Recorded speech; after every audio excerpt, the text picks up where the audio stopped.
Hello, and welcome to Between Sundays. I'm Camden, and today our special guest is our student and missions pastor, Chris Gillespie. Hi, Camden. It's great to be back between Sundays with you all. Yes. So this past Sunday, from the time that we're recording this, Right. Chris just preached in our worship service on chapter 40 of Genesis, which is Joseph's story, and give us a quick synopsis of where we're at when we get to chapter 40. From Joseph's story. So when chapter 40. Larry started preaching. Yes. All right. So Joseph's brothers sold him into captivity.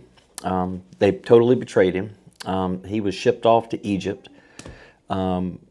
He was wrongly accused by Potiphar's wife, and then he was thrown into prison. And that was where I was handed the passage in chapter 40 to pick up from there and carry the mantle to chapter 41.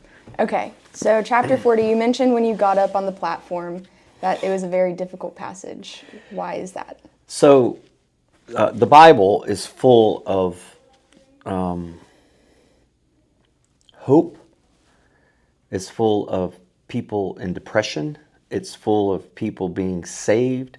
It's full of resurrection stories.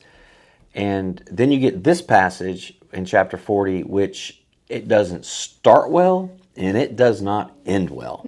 He begins in prison, he ends in prison, and he even has some people that are thrown in there with him, and he has to serve these people. And the passage isn't so much in chapter 40 about the cupbearer and the baker. It's more about how Joseph still used his talents even though he was in a horrible place. Because you get to choose your difficult. And he chose his difficult in a very painful way. It's just tough. Yeah, so I encourage you, if you haven't already read chapter 40, pause. Go read chapter 40. Pause, because it's not going to make any sense. This is not going to make any sense.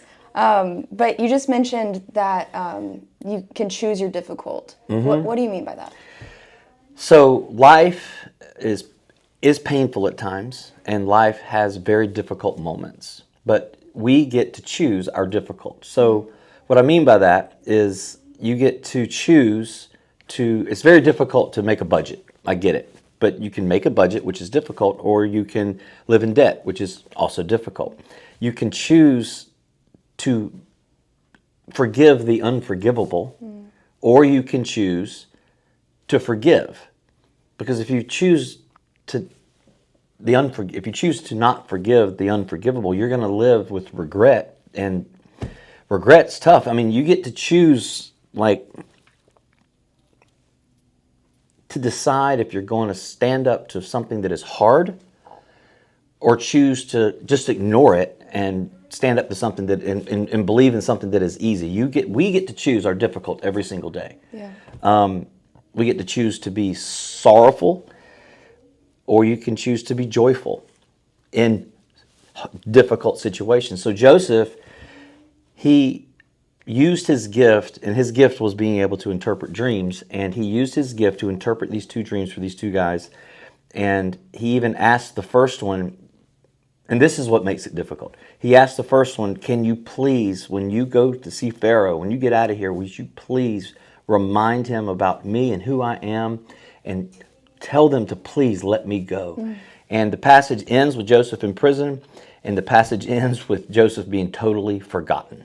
Like, he does not even exist to these people, and he is in prison by himself. But to get to the palace, you got to go through the prison. And the next part of 41 and after is him being in the palace and him being actually second in command to Pharaoh himself. So it's an incredible story. It's a difficult story, but it's incredible. Yeah, and when you were on the platform also, you mentioned the parallel between Joseph's story and Jesus' story.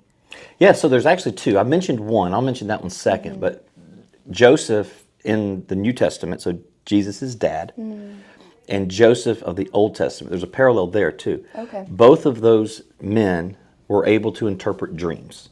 So in Matthew, Joseph interprets a dream that was given to him, and Joseph in the Old Testament was able to interpret dreams. And both Josephs took their family to Egypt for salvation, to be saved. Yeah. But when it comes to Joseph and Jesus, it's pretty wild. Both were betrayed by their brothers. Both were wrongly accused. And both were thrown into prisons. Jesus' prison was a tomb. And it's just a great parallel. And it's a great story. If you haven't read chapter 40, I would encourage you to do it. Like Camden said, do it before you watch this, because it just won't make any sense. And just know that I mentioned it on Sunday, that sometimes we feel lost, we feel buried, we feel like life is out to get us. Just know, and I use the seed as an example. You take a seed and you bury it.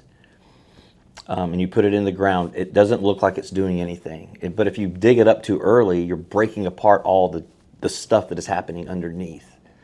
And if you are in a place that you feel buried, lost, God will still show up for you. And just remember, you're not buried. I said this on Sunday. Remember, you're not buried, you're planted. And you're planted to do incredible things, no matter your circumstances. Yeah. So God is just building that root system for yep, us. sure is. Yeah, that's great.